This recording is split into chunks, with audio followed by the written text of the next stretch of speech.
예배 중에 기도하시는 분들이 자주 지난 주간 험한 세상에서 상한 심령으로 찢긴 심령으로 나와왔습니다 하는 내용의 기도를 듣습니다. 오늘 장로님도 기도하실 때 보니까 상한 심령을 위로하여 주시고 이렇게 기도하셨습니다. 우리 교회뿐만 아니라 어느 교회에서나 이런 기도를 자주 드립니다. 상한 심령, 깨진 심령으로 나왔사니 회복하여 주옵소서, 위로하여 주옵소서, 이런 기도를 많이 드립니다. 언젠가 서울에서 부유층이 모여 산다고 하는 강남의 한 교회에서 예배를 드린 적이 있는데 우물가의 여인이라는 잡지에 세상에서 지치고 상한 여성들을 위하여 대충 이런 제목의 글들이 실려 있었습니다. 지난번 우간다 교회를 방문했을 때 이들이 열정적으로 기도하는데 치료하여 주소서 하는 기도를 하는 것을 들었습니다. 호주에 있을 때 힐송 처치라고 젊은이들이 많이 모이는 교회를 방문을 한 적이 있습니다. 교회 가니까 많은 사람들이 모여서 찬양을 부르고 손을 들고 울면서 기도하는데 그 교회의 중요한 사역 중에 하나가 찬양 지유 사역이었습니다.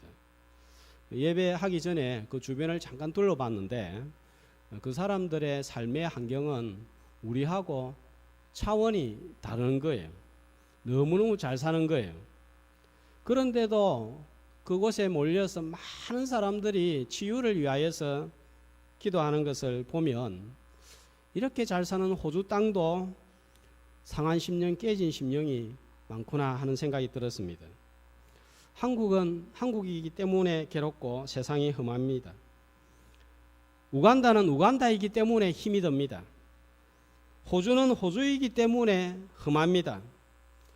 낮은 자리에 있으면 낮은 자리라서 힘들고 어렵고 높은 자리에 올라가면 다 좋을 것 같아도 높은 자리에 올라갔기 때문에 또 힘이 드는 거예요. 못 배운 사람은 배우지 못해서 유식한 사람은 많이 배웠기 때문에 괴롭습니다. 가난한 사람은 돈이 없어서 늘 힘들고 마음이 상합니다. 그럼 부자한테 가서 물어보면 괜찮냐고 물어보면 뭐라고 대답하겠어요? 괜찮다, 좋다 그럴까요? 천수꾼은 1000가지 걱정이 있고 만석꾼에게는 10,000가지 걱정이 있다고 했습니다. 병원에 있으면 내만 괴롭고 힘든다고 생각하지만 병원 밖에 있는 사람은 아이고 막 입원이나 해서 저렇게 나도 누워 있으면 좋겠다 그렇게 생각하는 사람이 있습니다. 병원 밖에 있는 사람도 지치고 마음이 상한다는 거예요. 시체가 아닌 이상 살아있는 모든 사람은 지치고 마음이 괴롭습니다. 자, 그래서 우리에게는 이 위로가 필요한 거예요. 안정환 선수가 현역으로 월드컵에 출전했다가 페널티킥을 실축을 한 적이 있습니다. 온 국민이 기대하고 지켜보는데 실축을 해놨으니까 마음이 무너지는 거예요. 그때 히딩크 감독이 너는 다시 골을 넣을 수 있다. 내가 너를 믿는다. 국민들한테 네가 골로서 희망 줄 수 있다. 이렇게 말했다고 합니다. 안정환 선수가 연장전에서 헤딩슛으로 시원하게 골을 넣었습니다. 그때 안정환 선수는 히딩크 감독의 한마디가 하나님께서 내 머리 위에 골을 얹어 놓는 기분이었다. 그렇게 고백하는 것을 들었습니다.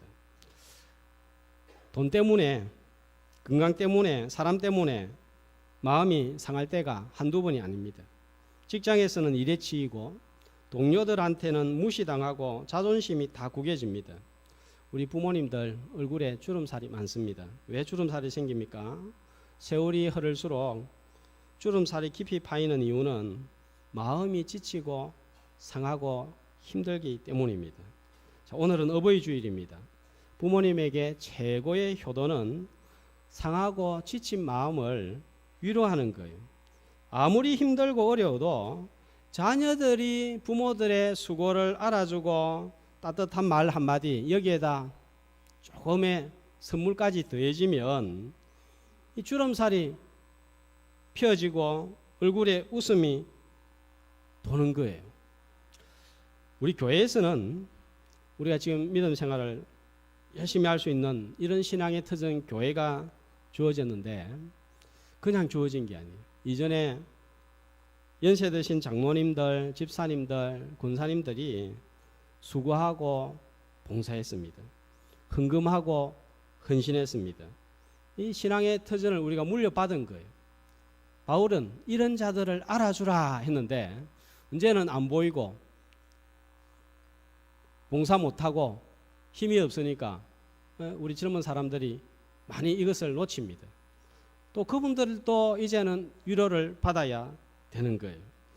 부모님 살피는 일을 통하여서 교회에서는 수고하신 어르신들 또 그 수고를 알아줌으로 위로함으로 효를 다하는 자녀들 다 되시기를 주의 이름으로 축복합니다.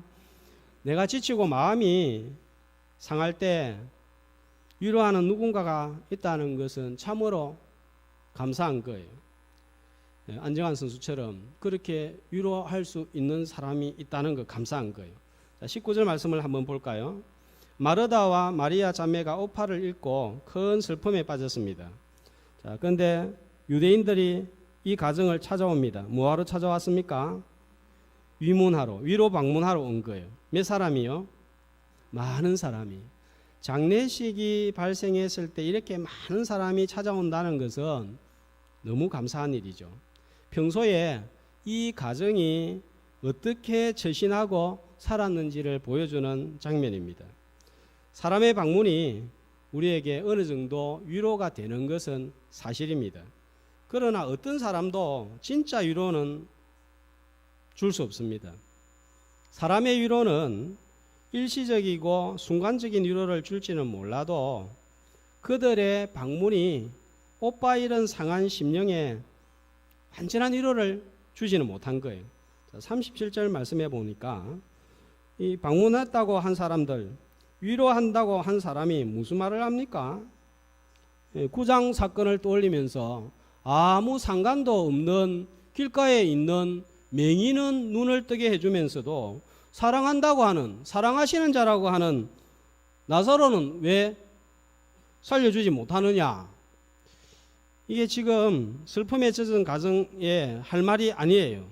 낭만되는 말을 내뱉고 있습니다. 사람의 위로라는 게 이렇습니다. 가끔 위로한다고 내던지는 말이 오히려 마음에 초를 치는 거예요. 상처난 부위에 소금을 뿌리는 말이 될 때가 있습니다.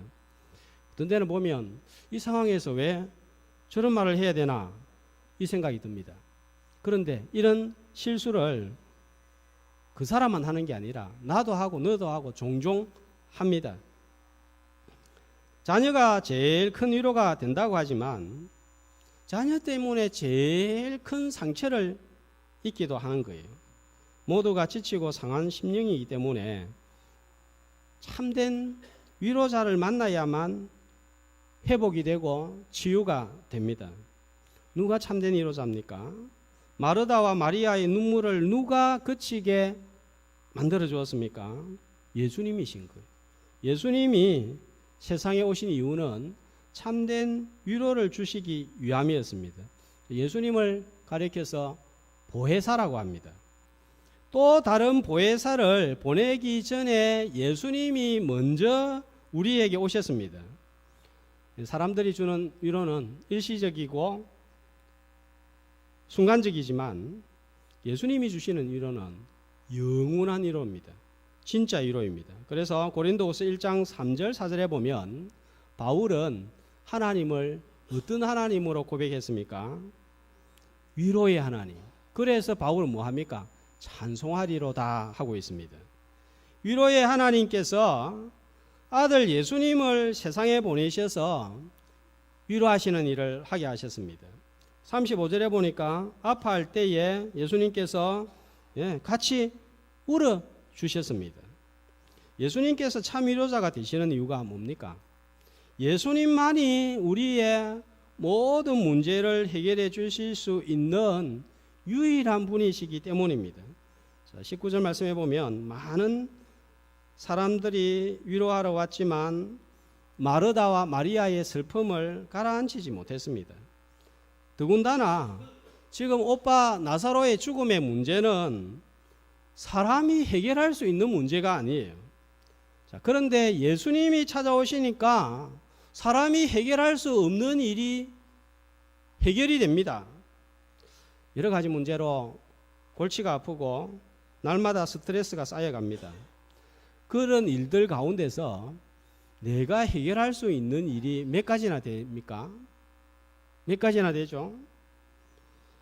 내가 해결할 수 있었다면 스트레스가 되고 골치가 아프지 않을 거예요. 이렇게 한숨이 나오지 않을 것입니다. 누가 해결할 수 있습니까? 사람이 해결할 수 있습니까? 없습니다. 그러나 주님이 찾아오시면 꼬인 것이 풀리고 닫힌 것이 열리고 얼어붙은 마음이 녹아지는 역사가 일어날 줄 믿습니다. 부족한 것은 채워지고 두려움이 변하여 기도가 되고 슬픔과 한숨 소리가 변하여 노래가 되는 기적도 일어날 줄 믿습니다. 1850년 영국 도브에서 태어난 루이자 스테드라는 여성이 있었습니다. 이 여성인데요. 사랑하는 남편을 만나서 미국에서 가정을 꾸렸고 예쁜 딸을 키우면서 행복한 나날들을 이어갔습니다.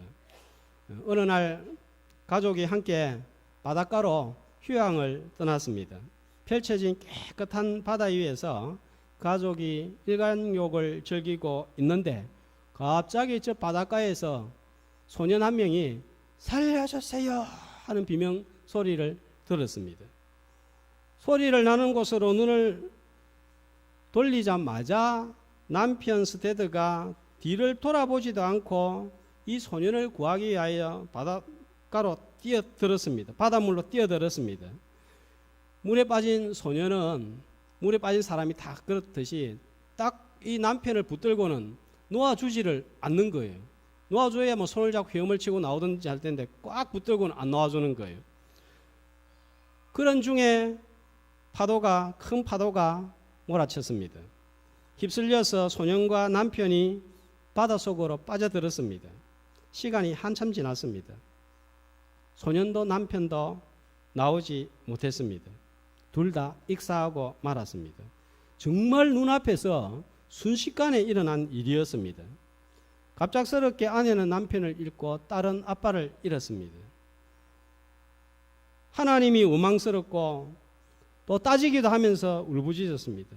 너무 맨날 며칠을 울어서 울 힘도 없고 흘릴 눈물도 남아있지를 않았습니다. 여러 사람이 찾아와서 이런 말 저런 말을 건넸지만 그 슬픈 마음이 도무지 가라앉지 않습니다. 그러다가 어느 날 눈을 감았는데 입에서 이런 기도가 나왔습니다. 하나님, 이 사람 저 사람이 찾아와서 이런 말 저런 말을 하는데 어떤 것도 내 마음에 감동이 되지도 않고 그냥 막 귀찮아지고 싫어집니다. 그런데 하나님은 위로하실 수 있잖아요. 왜 그런데 저를 이렇게 내버려 두시는 건가요? 자, 그러는 가운데 내면에서 어떤 소리가 들려오는 것 같았습니다. 그래, 맞아. 나 외에는 이게 기쁨이 될 수 있는 것은 아무것도 없어. 누구도 위로할 수 없어. 나 외에는. 주님의 음성처럼 들렸습니다.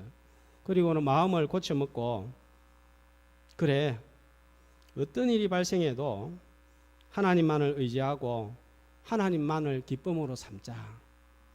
남편이 돌아갔지만 하나님이 돌아가신 것은 아니잖아.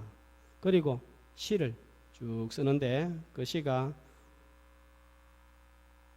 구주 예수와 의지함이 심히 기쁜 일일세 영생 허락 받았으니 의심 아주 없도다. 예수 믿는 것은 받은 증거 많도다. 예수 귀한 예수 믿음 더욱 주소서. 찬송가 542장이었습니다.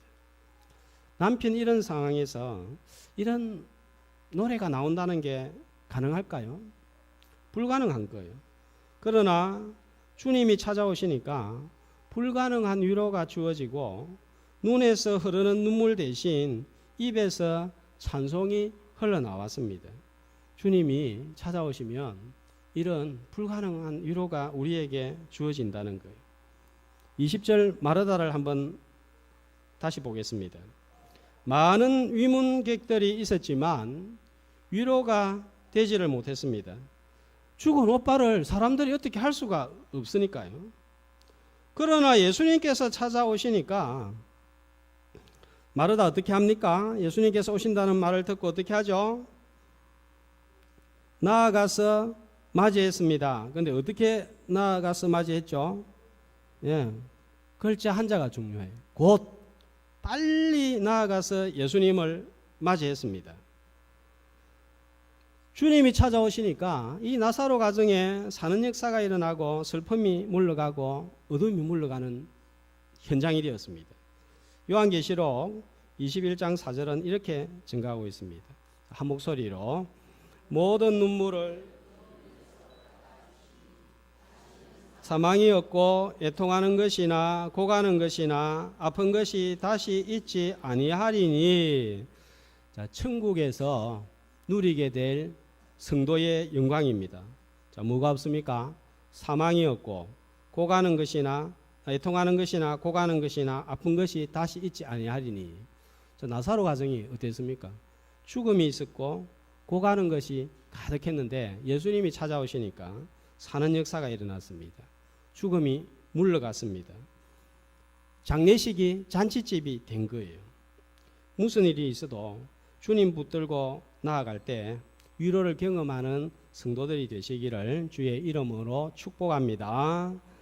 장로교회가 웨스트민스터 신앙고백서와 더불어 받아들이는 하이델베르그 신앙고백서는 제일 먼저 참된 위로에 대해서 가르치는 것으로 시작합니다. 1문, 살았으나 죽었으나 당신의 유일한 위로는 무엇입니까? 살았으나 죽었으나 나는 나의 것이 아니요 몸도 영혼도 나의 신실한 구주 예수 그리스도의 것입니다. 그리스도께서는 그의 보혈로 나의 모든 죄값을 완전히 치르고 나를 마귀의 모든 권세에서 해방하였습니다. 또한 하늘에 계신 나의 아버지의 뜻이 아니면 머리털 하나도 땅에 떨어지지 않도록 나를 보호하시며 참으로 모든 것이 합력하여 나의 구원을 이루도록 허락하십니다. 그러므로 성령으로 영생을 확신시켜 주시고 이제부터는 마음을 다하여 즐거이 그리고 신속히 그를 위해 살도록 허락하십니다. 성경에서 말하는 위로는 바로 이런 영원한 위로입니다. 변하지 않는 위로입니다.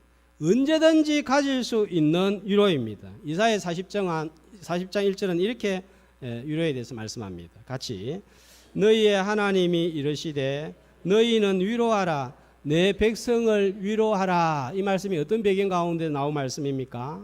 포로되어 있는 이스라엘 백성들에게 포로에서 해방되게 되니까 그 바벨론 포로에서 건져낼 테니까 위로해라. 그러니까 구원해내는 일을 가리켜서 위로라고 말씀하고 있습니다. 자, 이런 위로를 기다린 사람이 신약에 여럿이 나옵니다. 그 중에 누가복음 2장 25절에 시므온이 있습니다. 같이 시므온이라 하는 사람이 있으니 이 사람은 이스라엘의 위로를 기다리는 자라.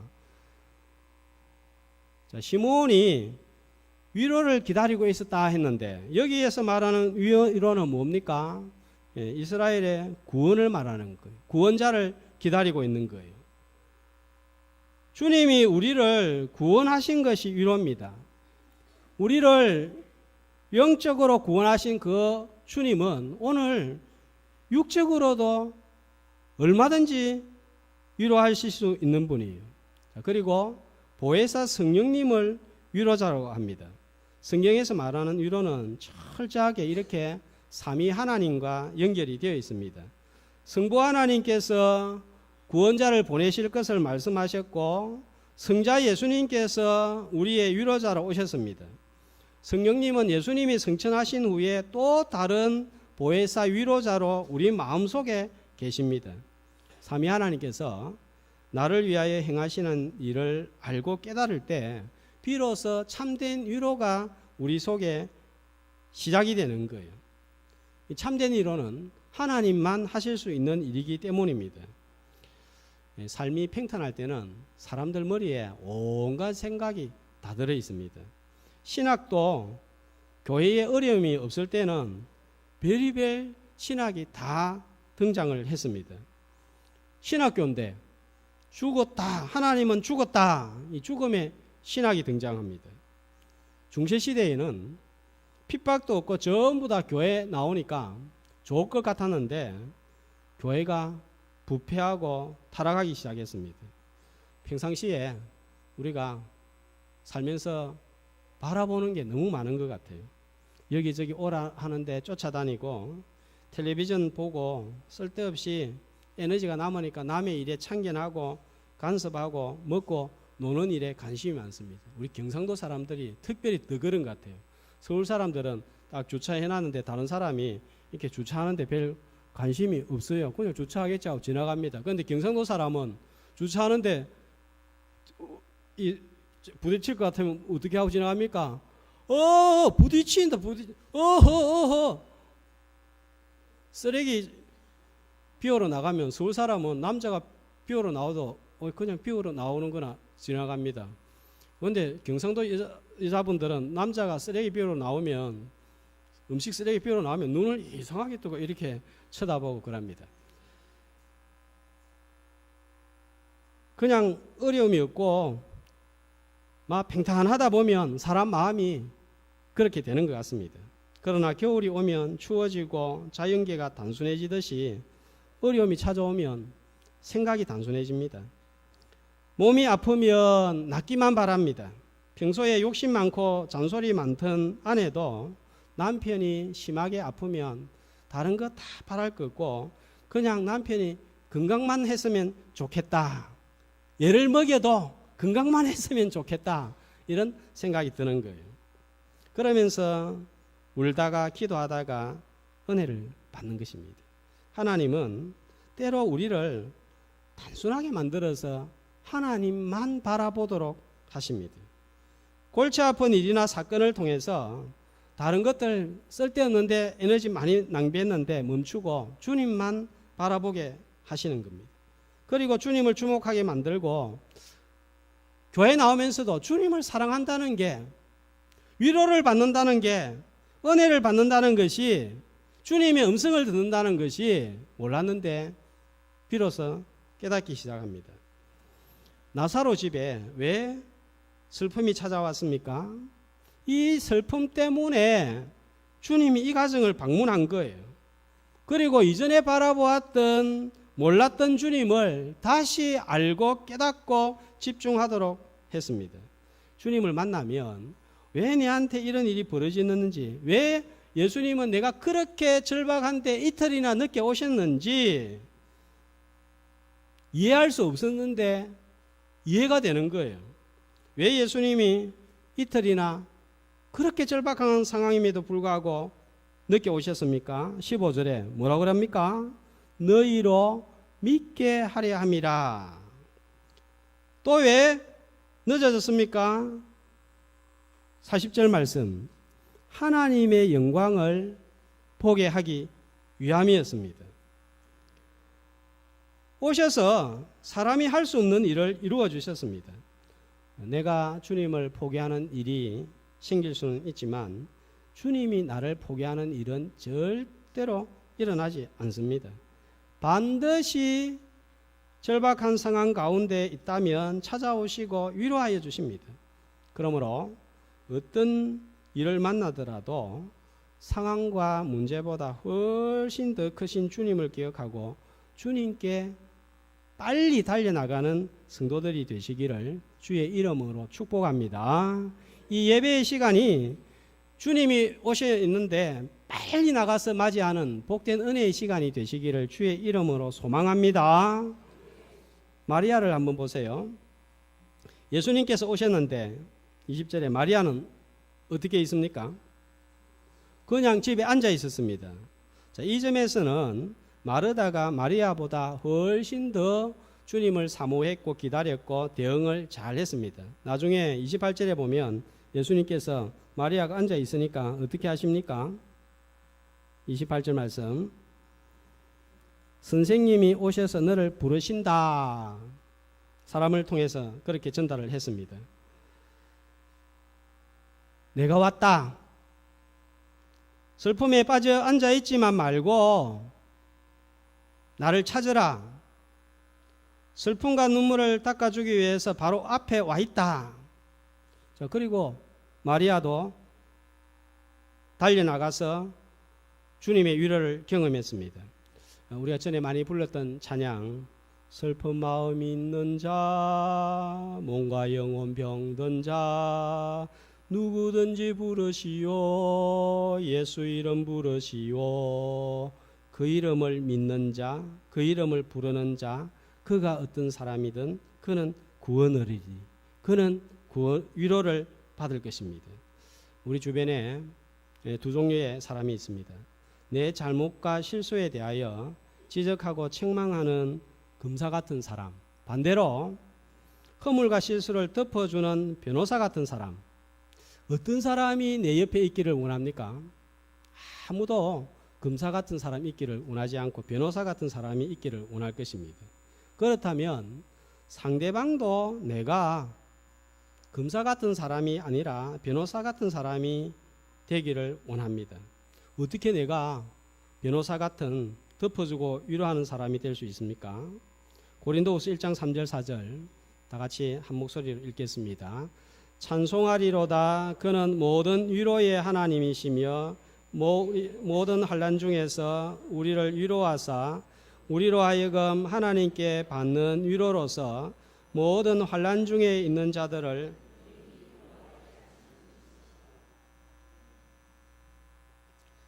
내가 다른 사람을 위로하기 위해서 먼저 선행되어야 할 일이 뭡니까?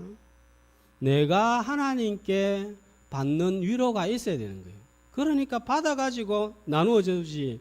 내가 위로가 없는데 내 마음이 상하고 깨어져 있는데 어떻게 이걸 나누어 줄 수가 있겠습니까? 박목월 시인의 엄마하고라는 시입니다. 엄마하고 길을 가면 나는 키가 더 커진다. 엄마하고 얘기를 하면 나는 말이 술술 나온다. 그리고 엄마하고 자면 나는 잠에서도 엄마를 꿈에 보게 된다. 참말이야. 엄마는 내가 자면서도 방글에 웃는다고 하셔서 부모님들이 어머니가 이렇게 편안하게 우리를 많이 위로해 주셨습니다. 우리는 당연하다고 생각합니다. 그러나 기억해야 될 것은 부모님들 또한 우리를 통해서 위로받기를 원하신다는 거예요. 성도들은 목회자들에게 위로받기를 원합니다. 목회자들도 성도들에게 위로받기를 원합니다. 성도들끼리도 서로 위로받기를 원합니다. 위로하는 교회가 위로자가 되는 예수님을 전할 수 있는 거예요.